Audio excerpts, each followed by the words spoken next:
Halo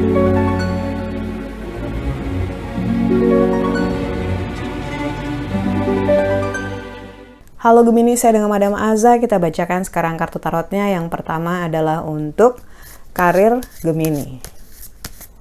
Kartu yang keluar adalah The Devil. Ketika kartu The Devil keluar, ini menunjukkan adanya energi negatif. Nah, biasanya ini berupa blockage ya, atau kayak hambatan, tantangan, atau kayak udah usaha 100% tapi hasil yang didapetin 50% terus madam. Nah, it's okay, it's just a phase gitu ya. Nah, dari sini kita bisa menilai apakah kita harus mengubah strategi ataukah kita harus istirahat aja dulu. Ibaratnya kalau kita melawan arus, nanti kita yang capek gitu. Gimana kalau misalnya stop dulu, istirahat, nanti pada saat arusnya lebih bersahabat, baru kita memulai lagi gitu.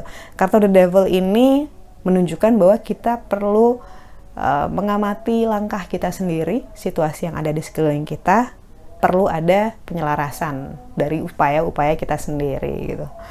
Lalu untuk percintaannya Gemini, kartu yang keluar adalah The Universe ataupun semesta. Ketika kartu semesta keluar, ini menunjukkan keberlangsungan.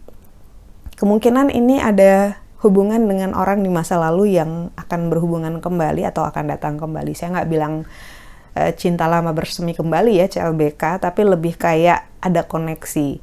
Karena kartu Universe ini ya, biasanya berhubungan dengan reconnecting. Jadi yang udah lama nggak kontak, tiba-tiba jadi kontak lagi. Ada maksud dan tujuan tentu saja dari kehadiran orang tersebut. Lalu kartu nasihat ya yang diberikan untuk Gemini. Kartu yang keluar adalah High Priestess. Ketika kartu High Priestess keluar, ini menunjukkan pendeta tinggi perempuan. Kartu pendeta tinggi perempuan ini menyiratkan bahwa memasuki fase-fase di mana diminta untuk lebih banyak fokus sama diri sendiri, ngobrol sama diri sendiri, karena pendeta tinggi perempuan ini erat kaitannya dengan mental dan juga spiritual. Mungkin mental kamu sedang perlu disupport. Mungkin secara spiritual kamu juga perlu dipenuhi kebutuhan spiritualnya gitu ya. Karena walaupun kita hidup di dunia gitu, koneksi kita dengan Tuhan itu adalah fuel, bahan bakar yang bikin kita lebih semangat hidup, bikin kita bahagia, bikin kita ngerasa punya tujuan gitu ya, koneksi dan spiritualitas tersebut.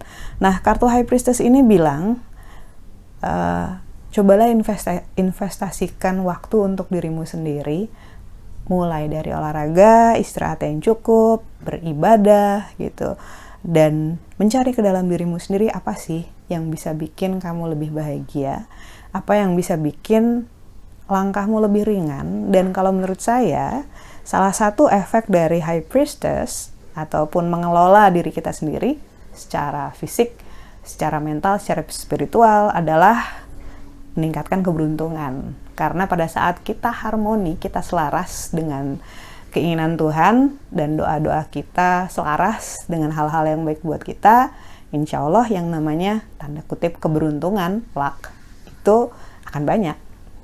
Sekian bacaannya, semoga bermanfaat. Kita doakan yang terbaik saja untukmu. Semoga sehat selalu, panjang umur, kaya raya, bahagia, berkelimpahan, segala hal yang baik dari Tuhan Yang Maha Esa. Terima kasih bantu saya dengan cara diklik like-nya, subscribe, share, dan juga komen.